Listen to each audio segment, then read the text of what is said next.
There's no feeling more intense than starting over. If you deleted your homework the day before it was due, as I have, or if you left your wallet at home and you have to go back after spending an hour in the commute. If you won some money at the casino and then put all your winnings on red but it came up black. If you got your best shirt dry cleaned before a wedding and then immediately dropped food on it. If you won an argument with a friend and then later discovered that they just returned to their original view. Starting over is harder than starting up. If you're not ready for that, like if you've already had a bad day, then what you're about to go through might be too much. Feel free to go away and come back. I'll be here. Alright, thanks for coming with me on this trip. I'll understand if you have to take a break at any point. Just find a safe place to stop and quit the game. And don't worry, I'll save your progress, always, even your mistakes. This game is a homage to a free game that came out in 2002, titled Sexy Hiking. The author of that game was Jazuo, a mysterious Czech designer who was known at the time as the father of B games. And B games are rough assemblages of found objects. Designers slap them together very quickly and freely, and they're often too rough and unfriendly to gain much of a following. They're built more for the joy of building them than as polished products. In a certain way, Sexy Hiking is the perfect embodiment of a B game. It's built almost entirely out of found and recycled parts, and it's one of the most unusual and unfriendly games of its time. In it, your task is simply to drag yourself up a mountain with a hammer. And that act of climbing, in the digital world or in real life, has certain essential properties that give the game its flavour. No amount of forward progress is guaranteed. Some cliffs are too sheer or too slippery. And the player is constantly, unremittingly in danger of falling and losing everything. Anyway, when you start Sexy Hiking, you're standing next to this dead tree that blocks the way to the entire rest of the game. It might take you an hour to get over that tree, and a lot of people never got past it. You prod and you poke at it, exploring the limits of your reach and your strength, trying to find a way up and over. And there's a sense of truth in that lack of compromise. Most obstacles in video game worlds are fake. You can be completely confident in your ability to get through them once you have the correct method or the correct equipment or just by spending enough time.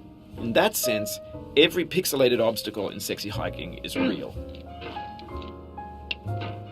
The obstacles in Sexy Hiking are unyielding, and that makes the game uniquely frustrating.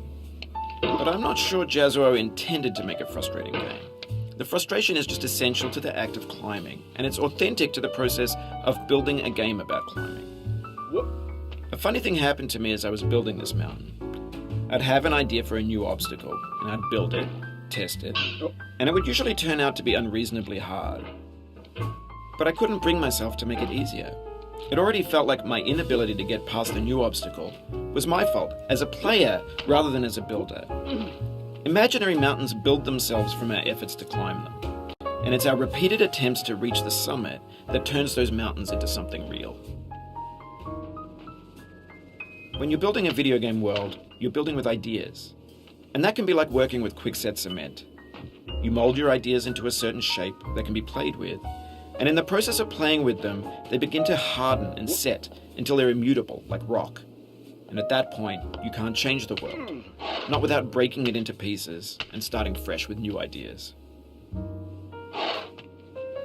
For years now, people have been predicting that games would soon be made out of prefabricated objects, bought in a store and assembled into a world. And for the most part, that hasn't happened, because the objects in the stores are trash. I don't mean they look bad or that they're badly made, although a lot of them are.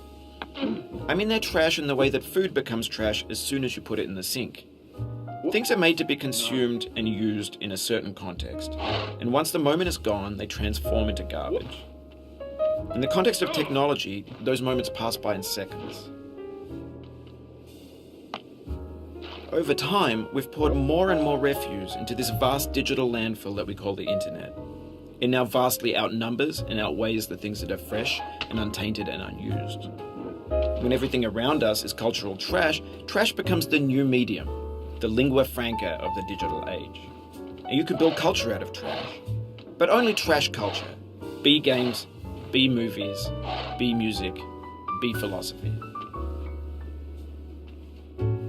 Maybe this is what digital culture is. A monstrous mountain of trash, the ash heap of creativity's fountain. A landfill with everything we ever thought of in it. Grand, infinite, and unsorted. There's 3D models of breakfast, Gen X's fanfic novels, scan magazines, green screen Shia LaBeouf, banned stuff scenes on Live League.